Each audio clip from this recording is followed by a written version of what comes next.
일단 총평 먼저 진행합니다.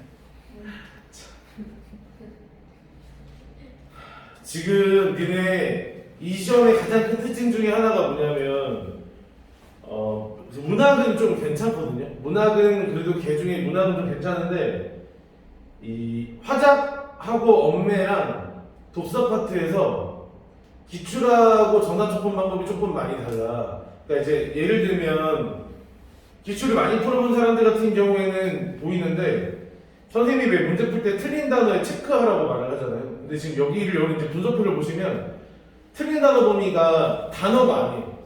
거의 문장 수준이에요. 문장 수준. 네, 문장 수준이라서 잡기가 되게 어려워요. 그러니까 선지가 무슨 말을 하는지는 알겠는데 이게 왜 틀렸는지를 정확하게 잡아내기가 어렵다는 거야. 그 말이 무슨 말이냐면 원래 평범한 문제에서는 오답이라고 해도 그러니까 틀렸다고 해도 틀린 이유가 명확하게 판단이 돼야 되거든. 여기는 틀린 이유가 여기서 나와 있는 말에 언급되지조차 않은 내용들이 너무 많아요. 그래서 기출문제를 많이 풀어본 학생들한테는 여기 문학 몇 문제랑 독서들이 조금 어렵고 화작도 생각보다 그렇게 되면 접근이 어려웠을 수 있어요. 제일 첫 번째 이유가 그거예요. 제일 첫 번째 이유가 내가 이제 우리 고3 학생들한테도 얘기했던 건데 시험 보기 전날에 고3애들도 지금 내내 기출만 하고 있었단 말이야. 그래서 너네가 당장 모의고사를 보면 문제 풀 때 되게 뭔가 이상하다고 느낄 확률이 높다. 이 교육 정보 다르니까. 일단 너무 크게 신경 쓰지 말고 이제 집중해서만 풀어라라고 말을 했는데 일단 다시 말하지만 제일 첫 번째는 틀린 단어 범위를 명확하게 잡기가 되게 애매해요. 거의 문장 단위라든가 전체가 틀렸다든가 아예 본문에 없는 단어를 얘기하고 있다든가 이제 그런 것들이 워낙 많아서 그런 게 조금 많아서 힘들었을 것이고 두 번째는 진짜 기출에서 보기 힘든 선지 출제 방식이 있는데 대현아 우리 그동안 할 때 요약 선지가 많았어? 본문 내용을 요약하는 선지가 많았나? 그치 본문 내용을 요약하는 선지가 실제로 평가하는 거의 없어요. 거의 없는데 본문 내용 요약 선지가 너무 많아요. 그 말이 무슨 말이냐면 분석 범위가 너무 넓어요. 내가 전에도 따로따로 얘기했는데 분석 범위 좀 줄이라고 말한 적도 있었잖아. 분석 범위가 너무 넓어가지고 그 네다섯 줄을 한 문장으로 줄여버리는 거죠. 줄여버리는 거죠. 그래가지고서 요약 선지가 많이 나오다 보니까 더 선지 접근이 어려웠을 것 같기도 하다는 생각은 들어. 생각은 드는데 일단 제일 큰 문제는 그 두 가지에 초점이 맞춰져 있다. 그러니까 평범한 문제라고 하면 오답이 나오더라도 틀린 답이 나오더라도 그 틀린 답이 왜 틀렸는지를 우리가 판단할 근거가 정확하게 판단이 되는데 틀린 근거를 찾기가 좀 애매했고 두 번째로는 그 틀린 단어의 범위가 너무 넓었다. 문장들이도 했었고 아예 언급되지도 않은 내용들이 나왔었고 다음에 한 문장과 선지의 연결관계를 확인해보면 그 선지가 연결되는 본문 내용이 너무 길다. 요약선지라는 거예요. 본문의 요약선지. 두 개가 평가하고 제일 큰 차이가 있었던 부분이에요. 이게. 나머지는 그래도 문학은 그나마 좀 잘 냈어. 문학은 좀 잘 냈는데 독서 파트랑 문학 몇몇 문제랑은 조금 애매하게 나온 게 좀 있어요. 특히 화작도 그랬고 엄매에서도 약간 그런 게 있는데 엄매는 외려 진짜 잘 냈어요. 엄매는 외려 진짜 잘 냈고 화작이 조금 그런 선지들이 있었습니다. 그리고 이제 우리 예비시행하고 비교를 해보면 문제 순서랑 똑같아. 예비시행도 1번, 4번이 현대시 세트였고 5번, 10번이 비문학이었고 다음에 11, 15번이 그 고전 3문 세트 구성이었고 다음 16, 21번이 비문학 세트 지문이었고 다음에 22, 25번이 똑같았어요. 이 예비시행 나왔던 것처럼 고전시 섞여 있었고 26, 29번 현대 소설 다음에 그 30번, 34번 이 비문은 똑같이 나왔었는데 이 화작이랑 엄매의 문제 양상은 좀 달라요. 문제 양상은 좀 달라서 근데 이번에 화작하고 엄매에서의 제일 큰 특징은 뭐냐면 이게 수능이 바뀌고 난 뒤에 수능이 바뀌었다는 건 개정된 교과서를 활용하는 내용이잖아요.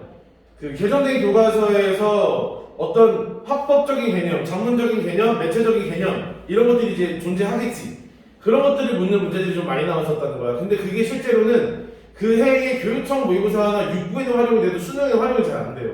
왜냐면 합법 개념이라는 게 딱히 해봤자 많지도 않아.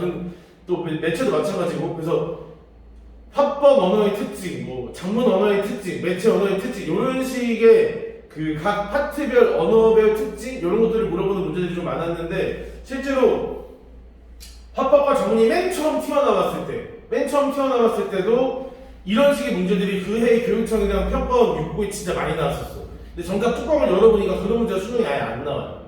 예, 왜냐하면 정작 내는 게 너무 없으니까 활용이 너무 안 되는 거예요. 활용이 안 돼서 실제로 그런 문제들은 좀 보기 어려운 상태다라는 거 기억하시면 되고, 좀 더 내용 집중적으로 푸시면 제일 좋습니다. 알겠죠?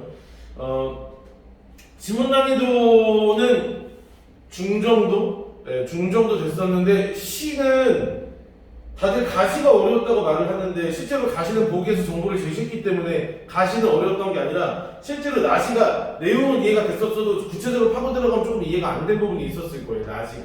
네. 현대시는 그런 면이 좀 문제가 있었고, 독서 파트는 설명이 너무 불친절해요. 그러니까 이제 세부적인 정보를 굳이 주지 않아도 될 부분은 예시를 걸어갖고 설명을 해주고 있고, 너희들이 보기에 설명이 더 필요한 부분들은 설명을 더 잘 안 해주고 있고, 이러다 보니까 정리가 머릿속으로 잘 안 됐을 확률이 좀 높아요. 인문지문이 어려웠다는 점은 나도 공감합니다. 공감하는데, 인문지문이 어려웠던 이유는 말 가지고 장난을 좀 많이 쳤죠. 이게 말이 좀 너네가 이해하기 쉽지가 않았을 거야. 특히 부정어. 이게 되게 수능에서 잘 하는 방식인데, 그 네가 뒤에서 얘기하겠지만 뭐뭐가 있지 않지 않다는 것이다. 뭐 이런 거 있죠. 뭐뭐가 있지 않지 않다는 것이다. 그럼 이거 있다는 거잖아요. 근데 이런 걸 이제 보통 수능 선지에서 많이 나오는데, 이런 것들이 많이 나오면서 너네를 좀 많이 이제 힘들게 했을 확률이, 이거 지금 블로그에 올라가야 돼가지고 내가 말을 좀 조심히 하고 있는데, 네, 그렇다고 생각을 하시면 됩니다. 인문지문은 문제가 이런 글이 어려우면 어려울수록 약간 각각의 특징들이 정확하게 캐치를 해놓으면 조금 쉬워지는데, 그랬을 것 같고요. 그럼 고전 시간은 뭐 여러분들 보기 어렵진 않았을 것 같고, 현대 소설도 딱히 어려웠을 것 같진 않고, 마지막에 나오는 기각 지문은 이제 결정적인 몇몇 단어를 제대로 잡으면 쉽게 풀리는 문제들이 이제 31, 32번이거든요. 이거를 제대로 모르면 좀 어려운데, 33번 같은 문제들이 오히려 좀 약간 엉망으로 된 문제예요. 그러니까 이걸 제대로 공부를 하고 푼 애들 입장에서는 33번 문제가 풀기 진짜 어려운 문제로 보였을 거예요. 그래서 일단 화자문 독서는 이제 언어, 문학하고 독서는 그 정도로 정리가 됩니다. 그래서 다시 한번 그냥 정리를 해드리면, 원래 우리가 화작문이라고 말하는 합법작문 문법 패턴이 가장 잘 나오는 교육청 모의고사는 원래 4월 모의고사야. 원래 평가 수능 뺨칠 정도로 잘 낸다고 하는 게 원래 이제 4월인데, 이번에는 엄매는 솔직히 비교분이 많지 않아서 뭐라고 하긴 뭐한데, 내가 풀어보고 예비시행도 비교해본 결과에 의하면 이번에 엄매는 진짜 엄청 잘 냈다. 엄매는 정말 잘 냈고, 정말 수능에서도 이렇게 낼 수 있겠다 싶을 정도로 되게 잘 냈거든요. 근데 화작은 잘 냈어. 잘 냈는데 아까 말한 것처럼 요약선지가 많다거나 애초에 문장이 다 틀린다거나 하는 오답 범위가 확실하게 안 잡히는 것 때문에 그게 너네를 헷갈리게 만드는 거야. 오답 범위가 니네 지금 분석을 많이 해보니까 알 거 아니야. 아, 이것 때문에 틀리는구나를 너네가 이제 알게 됐을 거 아니에요. 근데 그게 눈에 안 보이니까 답 결정하기가 되게 어려워지는 상태가 되는 거고, 그런 것들이 좀 많아서 전체적인 문제가 된 거였습니다. 근데 뭐 니네는 다 알잖아. 3월 모의고사가 수능하고 큰 관련이 있을 수도 있죠. 당연히 있죠. 없진 않지. 근데 이거를 생각을 잘해야 되는 게, 이 점수가 나오지 않아야 되는 거잖아. 그러니까 물론 1등급이 나온 친구들이라면 이 점수가 나와야 되는 거고, 그렇죠? 근데 여기서 1등급이 나왔는데 6월달 모의고사에 성적이 안 나오면 그 애들은 위험한 거예요. 왜냐면 이런 선지에 적용돼 있다는 거고, 수능형 선지 적용이 안 돼 있다는 거고. 그러니까 자기가 결국 잘 봐야 되는 게 수능이기 때문에, 이 교육청 모의고사의 접근법하고 수능은 접근법은 은근히 다르긴 달라. 확실하게 보면 달라서, 그래서 우리가 기출 풀자 자꾸 얘기를 하는 거 아니니, 그렇지? 그러니까 기출을 풀어보는 게 중요한 만큼 우리가 적용되어 있는 기출 패턴을 여기에 맞춰서 실제 수능이었으면 이게 어떻게 됐을지, 이런 문제가 왜 수능형이 아닌지를 판단하는 게 더 중요한 거야. 알겠죠? 그래서 뭐 그렇다고 또 나 이런 문제 근데 이거 수능형 아니니까 나 틀려도 괜찮네 해라 이러면 안 돼. 어쨌든 맞아야 되는 거죠. 맞아야 되는 건데, 그렇게 되는 거고, 하나 더 당부를 드리자면, 일단 지금까지 확인되고 있는 컷은 그 엄매가 90이고 화작이 91이란 말이야. 근데 지금 니네가 생각을 잘해봐야 돼. 이게 91 컷이냐라고 생각했을 때 난 아니라고 생각해. 난 이걸 재수생률 보정을 한다고 치면 난 한 93까지, 엄매는 92, 화작은 93 정도까지 생각을 하거든요. 재수생 보정을 하면. 근데 올해 재수생들이 썩 예, 그렇게 하는 편은 아니라서 도적컷이 많이 올라갈 것 같진 않아. 근데 그 제일 중요한 건 어쨌거나 지금 90점이라고 쳐봐. 그러면 모든 재생도 똑같지. 이게 아무리 공부를 잘하는 애들이 많이 있어도 몇 달 동안 쉬다가 다시 공부를 하는 거니까 흐름이 떨어져 있단 말이야. 그러면 얘네도 봤을 때 큰 차이가 없었을 거야. 큰 차이가 없었을 거야. 그래서 도적컷이 솔직히 무의미하고요. 다시 한번 말하지만 지금 수능 체제에서는 1등급 말고는 시간 내 푸는 것 자체가 불가능해. 그러니까 너네가 지금 시간적인 압박을 느껴가지고서 이게 어떻게 저떻게 뭐 시간 노력을 한다 이렇게 들어가는 거는 오히려 그것 때문에 뒤에 글이 다 날리는 역효과가 벌어지죠. 그러니까 대다수 애들이 많이 했던 실수 중에 하나가 뭐냐면 앞에까지 차근차근 잘 풀었단 말이야. 근데 뒤에 화작이 남고 또 엄내가 남고 뒤에 두심이 남았는데도 30분이 남았단 말이지.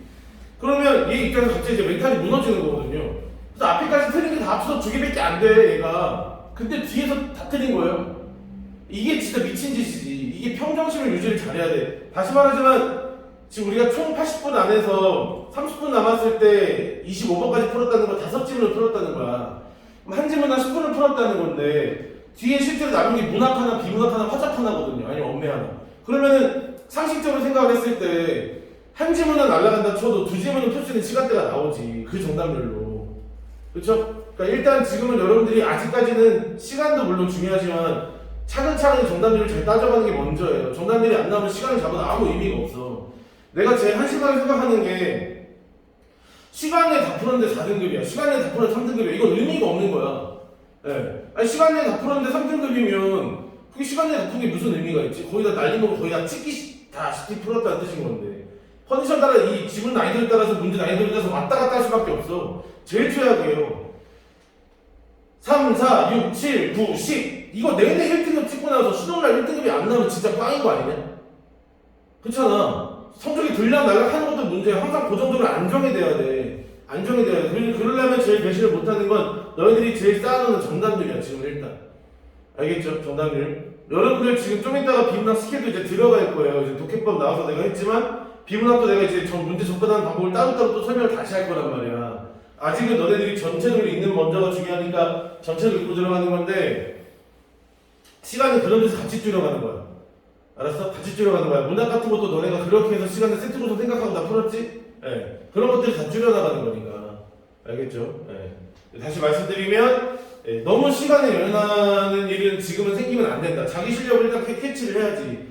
시간 내에 다 풀었는데 3등급이요라는 애들은 자기들이 무슨 문제라고 생각하냐면 시간 내에 풀었는데 틀려서 3등급이라고 생각을 하는 거야. 근데 걔네는 어차피 시간 내에 풀고 못 풀고 그 문제는 또 틀려.